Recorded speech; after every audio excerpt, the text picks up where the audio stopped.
Hey guys, this is Miss Momo. Happy Friday!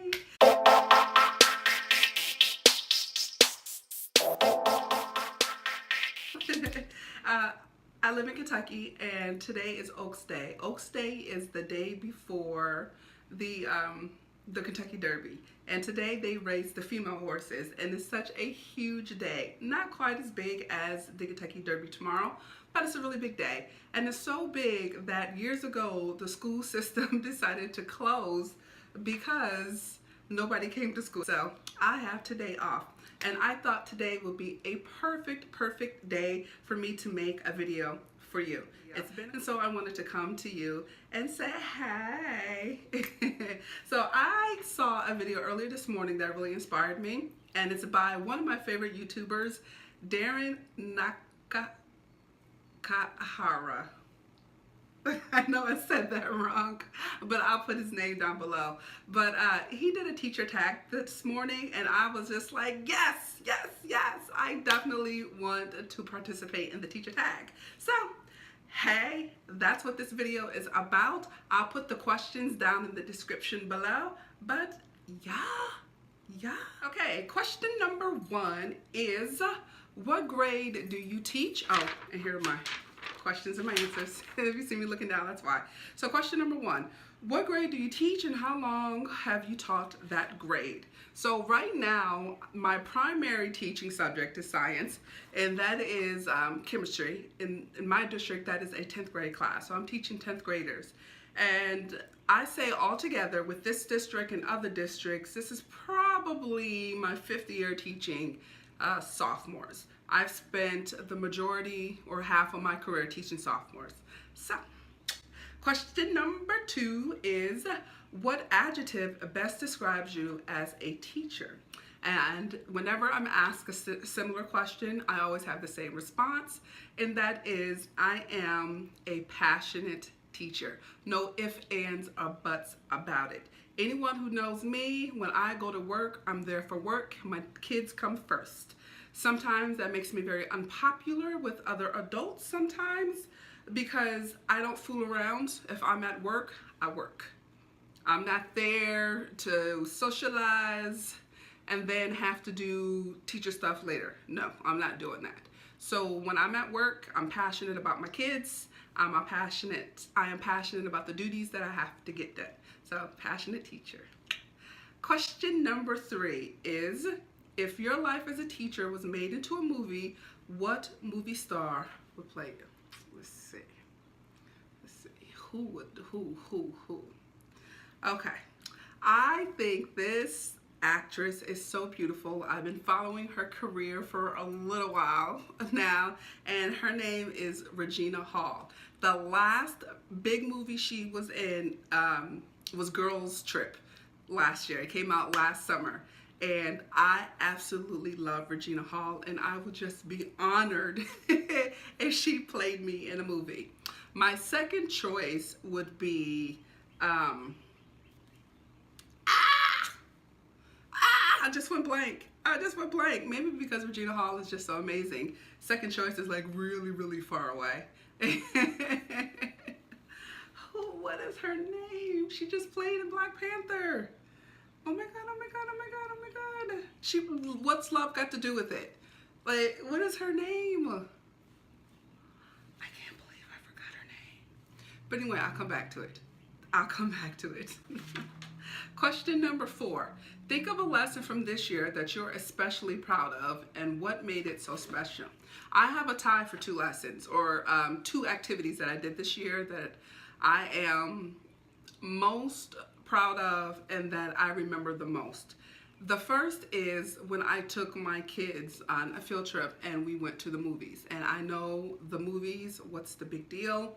When you teach a population of kids that I do, their behavior usually prevents them from going anywhere.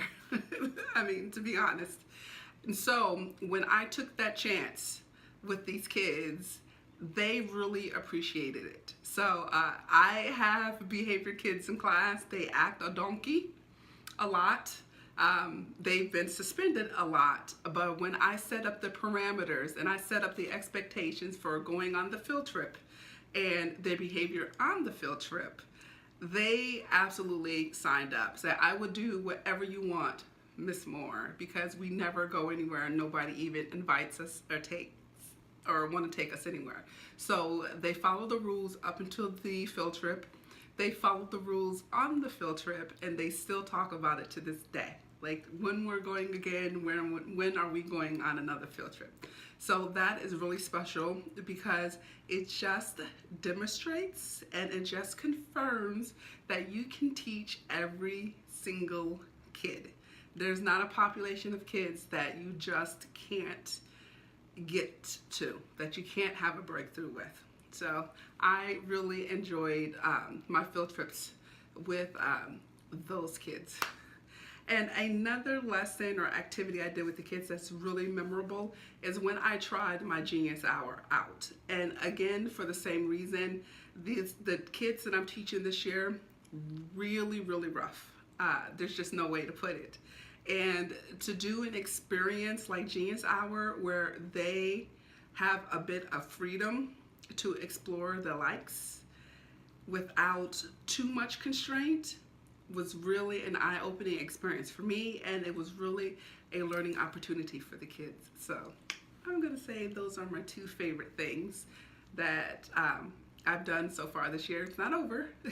We still have 16 days of school left, so there's still time for another amazing experience to happen, but so far those are my favorite two, and they are up for a tie, I would say.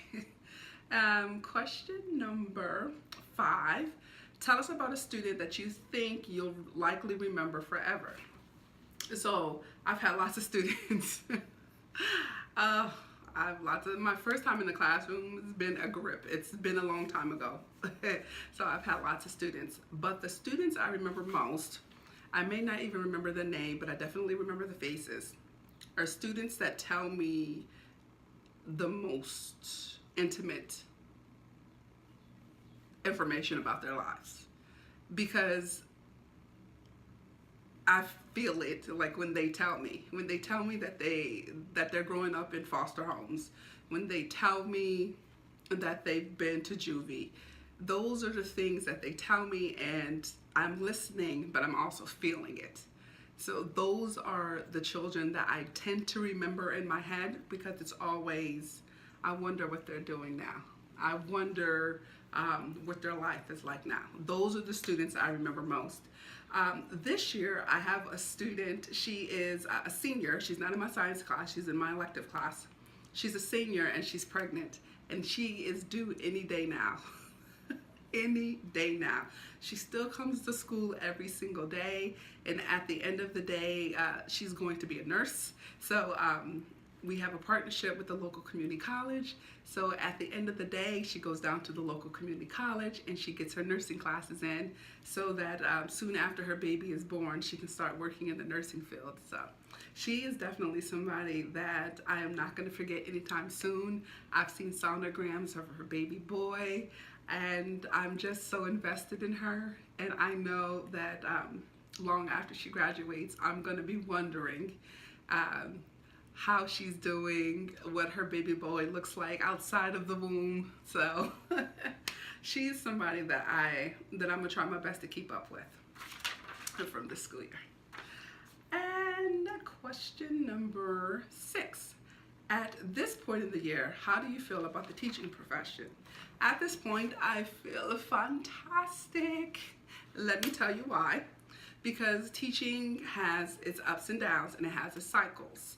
And at this time of the year, it's like, woosah, woosah, I made it. So at this point, I'm already looking past this year and into next year. I'm already thinking what I could do better, how I'm going to decorate my classroom differently, what classes I want to take over the summer to kind of help me prepare. So the angst and the dreadfulness of coming to school that I felt just a month or so ago has completely dissipated. It is gone.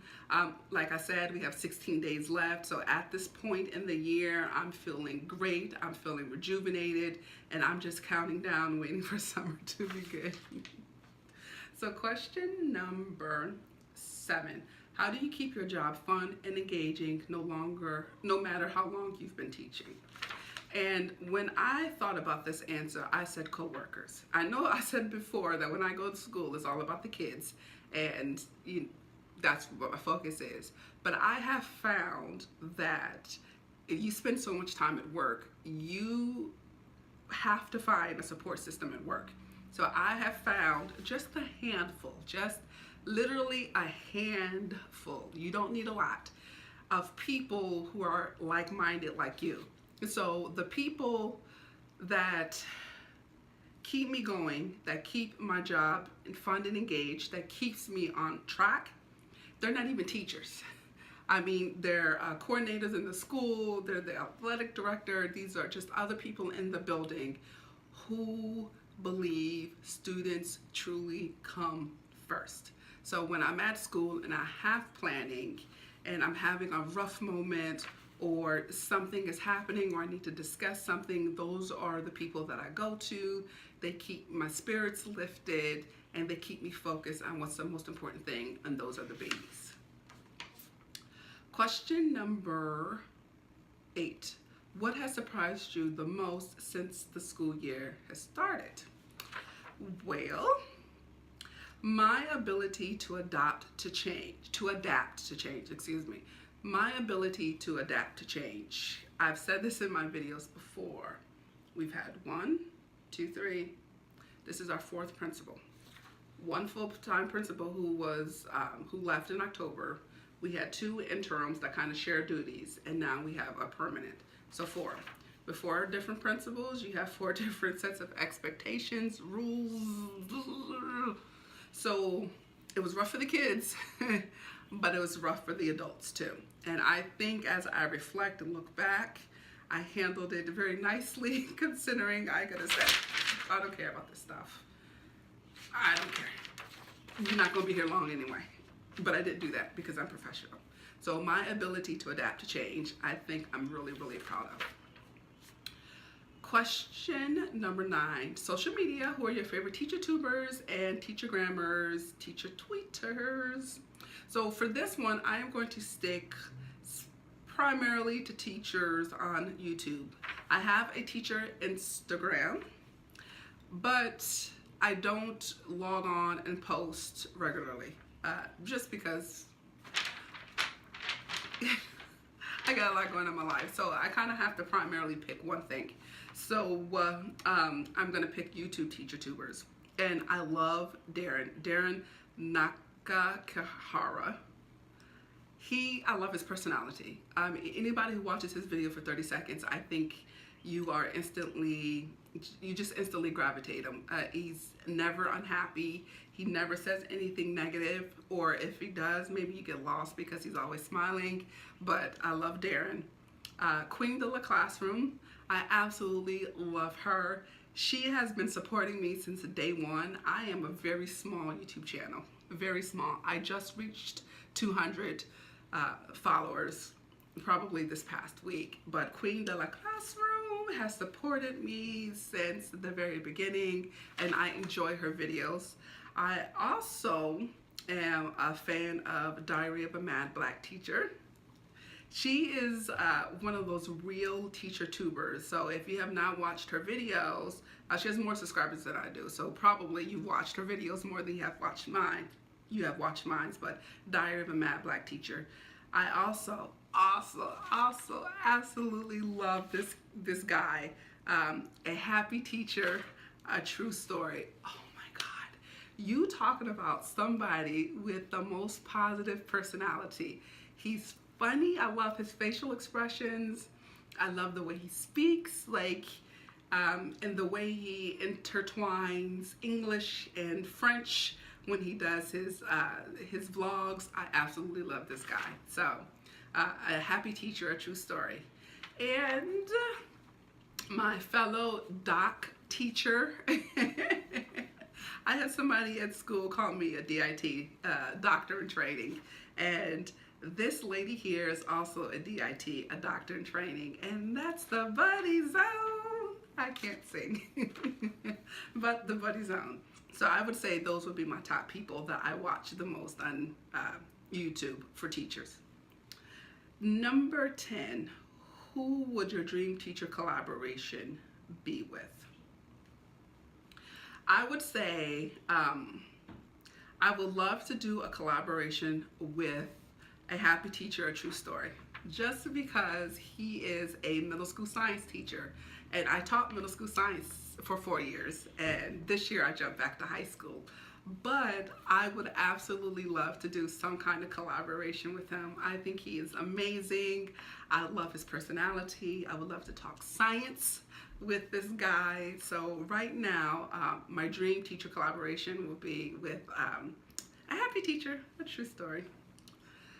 Number 11, what is the last thing you took a picture of and show us? That I don't know the second because I'm filming on my phone, so I would have to look at my phone.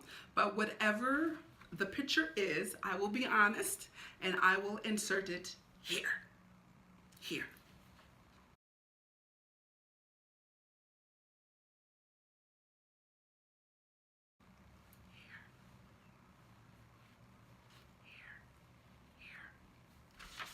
Okay. Question number 12, sing the last song you listened to. I can't sing, but I'm a big Escape fan. Escape, but now, it used to be 4, but now it's 3 of them, so sometimes they call themselves Escape 3. But the last song I listened to was their new song, Wifey. Go ahead and get your wifey, go ahead and get your... That's all I'm gonna sing. But Escape 3, Wifey. And question number 13, complete the sentence. If I were a teacher, I'd be an epidemiologist. That's because before I became a teacher, I was an epidemiologist. I have a degree in epidemiology. So if I was not a teacher, and if this did not work out, I will go back to epidemiology. Question number 4. Who is your teaching hero, and tell them one thing you really appreciate about them. Now, I wrote his name down, but I'm not going to say it because I don't know how this copyright, YouTube laws stuff goes. But he is not a teacher per se. He's a principal now. But he was my principal in Maryland, and he is someone I would never forget because he was or is the best principal that I've ever had. I've never seen a person lead from passion. Every principal that I've had since then has never been able to meet the needs of teachers and to deal with the stress of the district politics so seamlessly as he does. So what I liked about him when I was teaching underneath him is that he was a teacher at heart first. He had no hidden agenda. He didn't want to be a superintendent. He was very, very dedicated to the classroom teacher, to the students, to whatever was going on inside the building. So he is my favorite principal. Every principal I've had since him, I've always compared to him, and no one has quite measured up. Not saying that they're not good principals, but just like everyone has that one favorite teacher that they always remember, I have that one favorite principal that I'll always remember. And that's it. There are 14 questions, and I just completed. So that's it, people. Thank you for watching. This is Miss Momo, and I have surprises for you. This video is going up today, Friday. I'm doing my vlog, which is stuff that's been happening throughout the week. I'm putting that up tomorrow, which is Saturday, and I'm doing my kitchen talk on Sunday. I have not quite decided on the topic for kitchen talk, so if you have any ideas, don't forget to leave them down below. Until next time, people, peace, love, blessings. Don't forget to comment, don't forget to like, don't forget to subscribe.